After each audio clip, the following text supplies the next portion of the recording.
Les gars, si vous voyez cette figure sur une crypto, c'est qu'elle pourrait peut-être prochainement exploser. Alors je sais, vous détestez les patterns, il y a plein de gens qui disent que ça marche pas. Moi, c'est ce que je préfère, je fais ça tout le temps et je trouve que ça fonctionne. Et là, pour cette figure, je vous ai préparé un gros dossier avec plein d'exemples et plein d'études de cas, donc tu vas voir que ça marche. La figure en question, ça fait des mois que je vous la rabâche, c'est Falling wedge, falling wedge, falling wedge.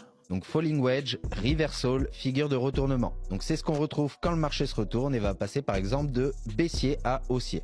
Et comme tous les patterns, plus vous allez prendre une grande échelle de temps, plus ça va être pertinent et efficace. Et là, pour le coup, ce pattern, il a signé le bottom, le point de plus bas de énormément de cryptos. Regardez par vous-même sur DOT, Theta, Rune, Filecoin, API Free, et c'est également le cas il y a 2 jours sur Leash. Je suis rentré juste avant le breakout, j'ai pris x2 et je me suis barré parce que c'est un shitcoin. Et sur les shitcoins, vaut mieux prendre rapidement du profit et se barrer. Donc il y en a vraiment beaucoup. Ce que je vous conseille, c'est d'aller regarder les charts, vous allez en trouver. Par exemple, sans le citer, Atom, qui n'a pas encore cassé son falling wedge. Je sais pas ce qu'il nous fait Atom cette année, pourtant c'est un bon projet que j'adore, mais il est vraiment à la traîne par rapport aux autres. Et une deuxième chose intéressante que vous allez remarquer, pour les cryptos qui ont déjà cassé ce falling wedge, vous allez tirer une zone ici, donc sur le point le plus haut à l'origine du pattern, et vous allez voir que très souvent c'est une zone qui va agir en tant que résistance. Le but, c'est évidemment de flipper cette résistance et la transformer en support. Vous voyez par exemple, c'est ce qui s'est passé sur Shiba, et derrière, une fois que c'est confirmé en support, on s'attend à d'autres impulsions. C'était le cas également sur Theta, sur Link. Vous allez le retrouver sur toutes les autres cryptos également.